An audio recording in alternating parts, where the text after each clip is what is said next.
Hello, welcome back to Schola Hermetica. Today we'll be discussing some of the lesser known religions of the Near East. Now, it has often been misunderstood that the Near East is entirely Islamic and that Islam first came through with a sword and forcibly converted the entire population of whatever land they entered. This view is really an historical falsehood promoted by the Christian West as a way to demonize the other. Islam became for the West the traditional enemy because of the expansions of Islam into the Frankish kingdom in the 8th century and then the Crusades in later centuries. The truth is that until the last few centuries, Islam was actually much more tolerant of other religions, much more so than Christianity. This was in part because of the jizya system, wherein religious minorities were made to provide the bulk of the tax revenue of the early caliphate. Ironically, most of the people in the Near East probably converted to Islam so as to avoid the jizya tax rather than because Islam was forced on them with violence. Even today, there are significant religious minority populations throughout the Near East. The best known are probably the various Eastern Christian sects, the Armenian, Syrian, Assyrian, and Coptic Christian churches, but there are actually quite a number of other religious groups. Most of these form ethno religious populations, in that they tend to form closed communities practicing endogamy, where one cannot marry outside of one's group, and many of them identify with their religious culture over that of the larger culture that they find themselves in. There also, and this is my own observation, seems to be a kind of east to west continuum of at least some religious ideas that appear to flow along the upper Mesopotamian uplands from the far west of Iran through the Kurdistan region and then eastward into the Syrian coast and up into central eastern Anatolia. In this east west trajectory, one also sees a gradual increase in Islamization of these minority groups. So, in the eastern extent, you have the Yarsanis, who don't really see themselves as Muslim, but they do consider Islam to have been part of a divine sequence. And at the far western extent, we have the Alevis, who in some sense are a blend of older mystical traditions that have been ostensibly, though not necessarily fully, Islamized. So first we'll have a look at the Yarsanis. The Yarsanis can mostly be found in the western Iranian provinces of Kermanshah, Loristan, and Ilam, as well as a few other districts, but also into the Iraqi Kurdistan region. There are an estimated 2 million to 3 million Yarsanis. In the Kurdish language, they are called Alihek, the people of truth, and in Persian they are referred to as Kakai. According to the Yazinis themselves, all of their people originally spoke the Gorani language, which is part of the Iranian language family, but later many of them picked up the Turkic languages, and some of their religious texts were written in Turkic because of this. The Yarzani religion is said to have been founded by Sultan Sahak, a Kurdish leader in the 14th to 15th centuries, and he is considered to have been one of the incarnations of God. Yarzanis share similar beliefs to Hindus that God periodically incarnated in human form. These incarnations are known as Majariats, and in each epoch of the world, there is one primary incarnation of the Godhead who is accompanied by 7 divine persons, or Heftan. These 7 are identical with the 7 archangels of the larger Abrahamic system. Essentially, the Yarzanis hold a mix of older Mesopotamian religious beliefs that have been heavily blended with Sufism, but in such a way that the more mystical or Gnostic Sufi elements have greatly displaced more quote unquote orthodox or traditional Islamic views. For example, the Yarzanis believe in a dualistic worldview wherein there is an inner world, Batini, and an outer world, Zahiri. The inner world is the world that is more real, but humans cannot directly perceive it. Yet it is inborn within them. Thus, Yarzanis believe in innatism, that is, that certain knowledge or conceptions are already inborn within the human soul. That is the same as the belief found in Platonism, for example, wherein the soul is not so much learning new knowledge in the living world, but rather remembering innate information that is already natural to it. The outer world, on the other hand, is a world of appearances, but not of actual truths. As I said, they believe that each epoch of the world is inaugurated through an incarnation of God. For them, the epoch of Islam was inaugurated through God's incarnation as Ali, that is, Ali ibn Abi Talib, who was the cousin and son in law of Muhammad, the 4th Caliph of Islam and considered the first Imam of the Shia. This was considered to be the second epoch of the world. The third epoch was the establishment of Sufi teachings, and the divine incarnation was Shah Koshin, or Mubarak Shah, who lived in the 11th century, and the current epoch, the fourth, is the epoch of Sufi Gnosis, which was inaugurated through the incarnation of Sultan Sahak. Shah Koshin is said to have initiated the first pact with the deity, which probably means that he was the founder of the specific Yarzani sect. He also is said to have consecrated the tanbur, a string instrument which is popular among Yarsanis and used in a lot of their rituals, which are very musical and quite beautiful to listen to. Sultan Sahak is said to have renewed the pact with the divinity that was established by Shah Koshin. The Yarsanis also believe in reincarnation, and they also hold beliefs that were probably retained from pre-Islamic Iran, such as a sacred regard for fire and the sun. The sun is a major symbol for them and seems to be regarded as a sort of divinity. It is certainly regarded as one of the seven angels. This element of Yarsanism is believed to go back to ancient Mithra worship that spread from this part of the world roughly 2,000 years ago. Mithra, in all three of his major forms, Vedic, Zoroastrian, or Iranian, and Western, was always portrayed as a divine mediator between mankind and God, or even between God and the devil. The Yarzanis also retain elements of the Christian Bardaisanites. Bardaisan was a Christian teacher of the 2nd to early 3rd centuries. Sometimes his name is Hellenized as Bardasanes. He is said to have originally been a Valentinian Gnostic but have rejected it, though looking at his system, he probably only rejected certain parts of it, because his own teachings are still very Gnostic. One of the defining traits of Bardaisan's Gnosticism was its heavy reliance on astrology.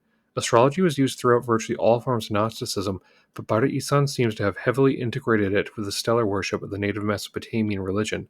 The Batini sects of Sufism were essentially just Bardaisanites that ostensibly adopted Islam as a sort of overlayer.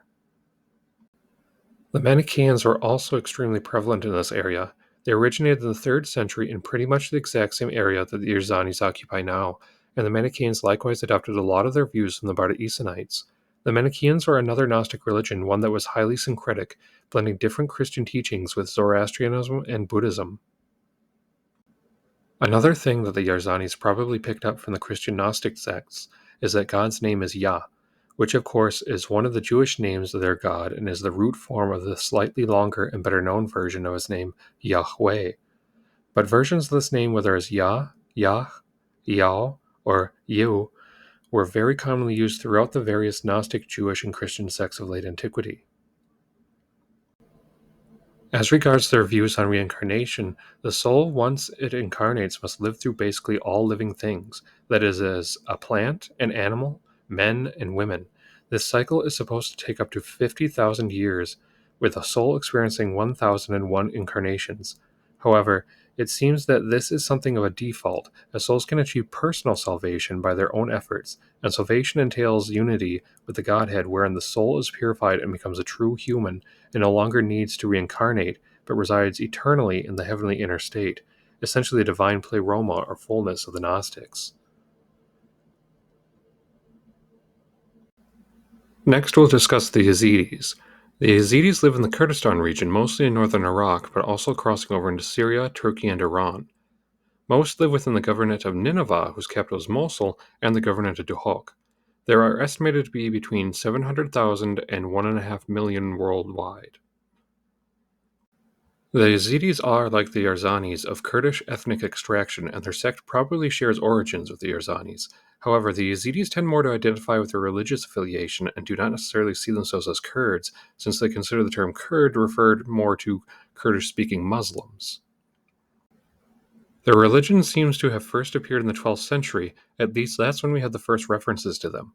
Like the Yarzanis, the Yazidis are angel worshippers and hold very similar views as the Yarzanis that there are 7 angels to whom God has granted the administration of the world, with each angel predominating in turn over the course of the world epochs.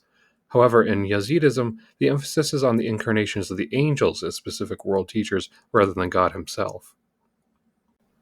Just as the Yarzanis had the Heftan, the 7 persons, the Yazidis had the Hefsir, the 7 mysteries. These are the angels Melektaus, Gabriel, Michael, Raphael, Dadrail, Azrafil, and Shemnail. The chief angel is the solar angel known as Melektaus or Tausi Melek, the peacock angel. Yazidi communities have bronze peacock figurines that they will take out and parade through the community during certain festival occasions. Melek Taus has been hypothesized as the Yazidi form of the ancient Persian deity Mithra, so we have here another similarity with the Yarzanis. The peacock angel is the angel that is believed to have current administration of the physical world by God. However, historically there seems to have been something of a Luciferian component to Yazidism, at least in its early stages. The actual name for the peacock angel was Azazel, a form of the name Azazel which is considered one of the names for the devil in Judeo-Christian Islamic traditions.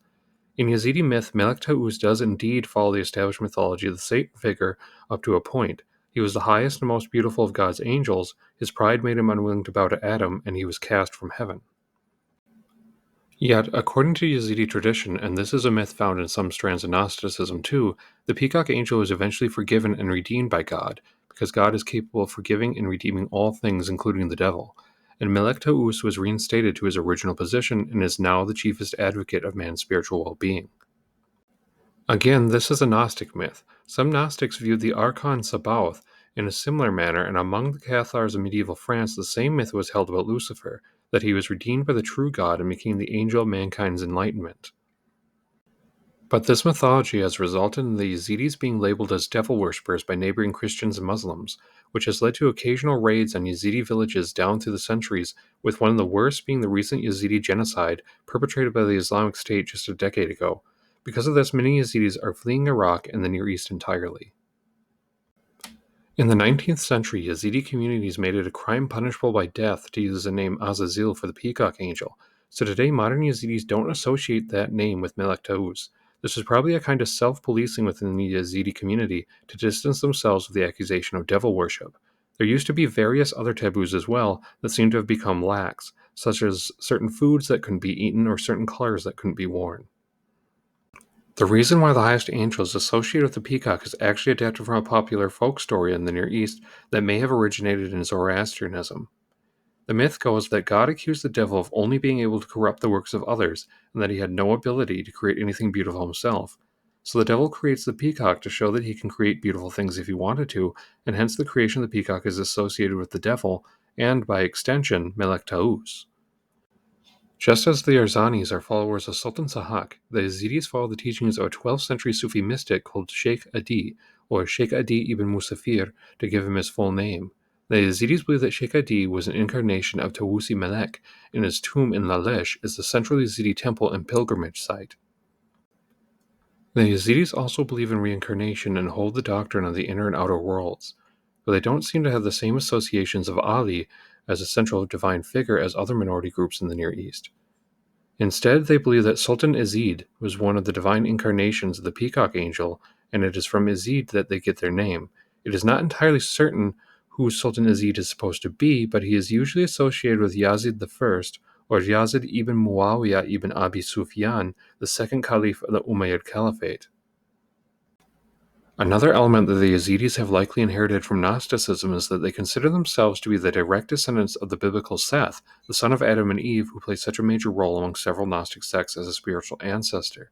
This would show that there is a possible connection between Yazidis and Sethian Gnosticism.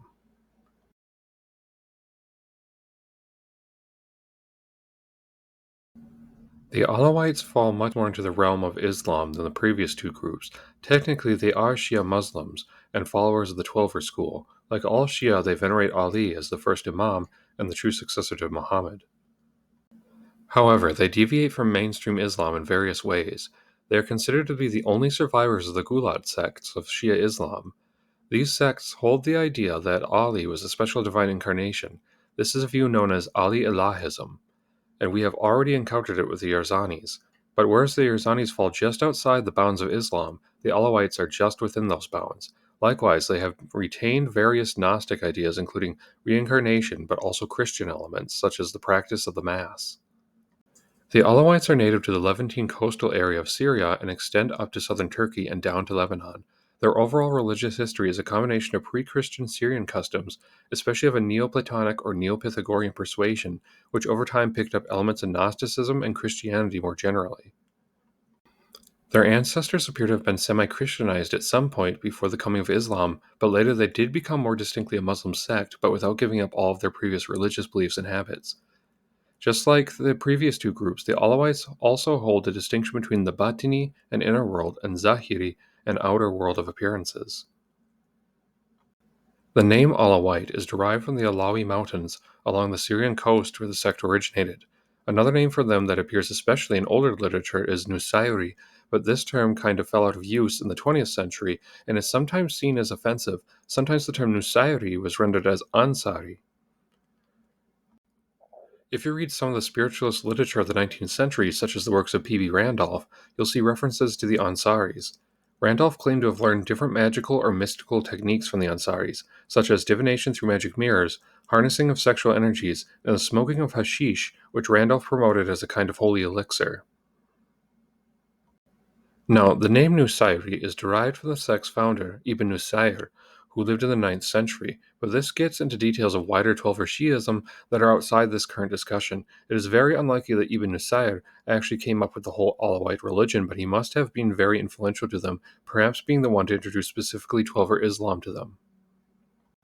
The Alawites perform a Christian-style mass in which bread and wine is consecrated, and they hold the belief that God exists as a trinity. However, rather than Father, Son, and Holy Spirit, their trinity is instead composed of Mana, the meaning, Ism, the name, and Bab, the gate.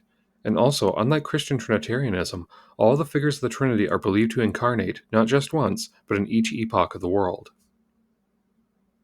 For the Alawites, there have been 7 world epochs so far, and the 3 manifestations of the Godhead have incarnated through each epoch. This is clearly a similar concept as held by the Yazidis and Yarsanis when the various angels incarnated in each world epoch. The Yarsanis also hold that God does so, but for the Alawites, the 3 figures who appear in each epoch are each a manifestation of God himself. Just as an example, in the first epoch, the Mana, meaning and source, or first principle of the Godhead, was incarnated as Abel, while the Ism, or name, was incarnate as Adam, and the Bab was the angel Gabriel. In the sixth epoch, Mana incarnated as Simon Peter, while the Ism was incarnate as Jesus, and the Bab was Razabah ibn al-Marzuban, a Persian convert to Christianity, who there doesn't seem to be much about, at least that I could find. In the seventh epoch, which is supposed to be our current epoch, the Mana incarnated as Ali, the Ism as Muhammad, and the Bab as Salman al-Farisi, a Persian slave who was emancipated by Muhammad and was one of the early converts to Islam. However, Ibn Nusayr was also believed to have been the Bab, so I don't know how he is supposed to fit into the system. If I had to guess, he probably was supposed to represent an 8th cycle, but that would disrupt the theological nicety of the number 7, which is clearly very important throughout these Near Eastern mystical traditions.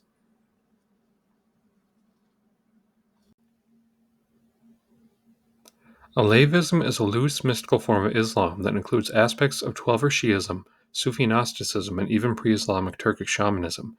It is found throughout Turkey, but predominantly in the central to east central provinces of the country. Besides Allah, Alevis also refer to God as Al-Haq, the truth, and is believed to exist in a kind of unity with Muhammad and Ali. But unlike with the Alawites, this is not considered a trinity, because Muhammad and Ali are only representations of God's light, and not of God himself. This is somewhat complicated, however, because they are also not separate from God either. Alevism is said to be something more akin to our Western concept of being spiritual over religious, as Alevism is less about religious devotion or worship and more about personal identity. There's a strong emphasis on angelology, just as we've seen with the Yazidis and Yarsanis, but this angelology follows much more closely the traditional Judeo-Christian Islamic format. However, the emphasis is on 5 archangels rather than 7. There is also a strong belief in spirits or supernatural beings, both in the sense that human souls are considered immortal and that there are various supernatural entities that exist, which includes good angels, evil angels, and jinn. The Alevis revere not only the Quran, but also the Jewish Torah and Psalms, as well as the Christian Gospel, as revealed scriptures, and they are willing to look into other cultures' religious texts to discover spiritual truths as well. Amongst their cultural practices, they perform infant baptisms, ritual celebrations of song and dance, and the drinking of red wine or fruit juice. It is also common for Alevis to make pilgrimages to the tombs or shrines of Sufi saints. Even though Alevis make up between 4 to 15% of the population of Turkey, they face periodic pogroms of the government. 2 of the most recent were several massacres that took place from 1978 to 1980 and the Sivas massacre of 1993. Alevism is often lumped together with another Sufi-based Turkish religion known as Bektashism. However, Bektashism is much more structured, whereas the Alevis, as stated, represent more of a loose spirituality than a strict religion. Though the two seem to share common origins, with many Alevi beliefs having originated amongst the Sufi mystics of Bektashism. There seems to be a continuing strand of thought going east to west, as I stated at the beginning of this video, where you can see a lot of interrelated spiritual elements between these four groups. They are all heavily syncretic religions, mostly formed from Sufi Islamic doctrine superimposed on pre-Islamic beliefs that are a blend of sophisticated paganism and Gnosticism. Three of the four are strongly influenced by Twelver Shi'ism. There is a belief in reincarnation, and the theology has a strong emphasis on angelology. During the reign of the Iranian Safavid dynasty, the Shahs were followers and promoters of Twelver Shi'ism and Gulat theology. Gulat theology is the origin of various mystical ideas such as the divine nature of Ali and reincarnation. The Safavids extended their control into parts of Syria and Turkey, and though they were probably not responsible for the existence of any of these groups in themselves, they certainly encouraged the proliferation of Gulat Sufism. It is also notable that the Yarsanis, Yazidis, and many Alevis are Kurds, and Kurdish people were among the major converts to the Safavids' version of Sufism. In any case, it is clear that both Twelver Gulat Sufism and Batinia Sufism had a profound influence on the upland regions of Mesopotamia and are themselves most likely the Islamized version of former Gnostic movements like Badaishanism. There are two other minority religious movements to mention as well, though I will not be going into as much detail: the Mandaeans from southern Iraq and the Druze of Lebanon. The Mandaeans appear, at least according to themselves, to be the descendants of the followers of John the Baptist. They not only practice baptism as Christians do, but baptism as a central rite that is performed not once, but many, many times. Most of their major ceremonies involve baptism. The modern Mandaeans are likely descended from the early Jewish Christian sect called the Elkasites. These people would not have called themselves Elkasites. This is a name used by other Christians to disparage them and is based on the name of their founder, Elkasai, who is said to have lived in the late 1st century. The term Mandaean comes from Manda, which means knowledge or gnosis in Aramaic. Thus, Mandaean simply means Gnostic. So these people are self-referentially admitting to be Gnostics, and they are essentially the last Judeo-Christian Gnostic sect to continue from antiquity.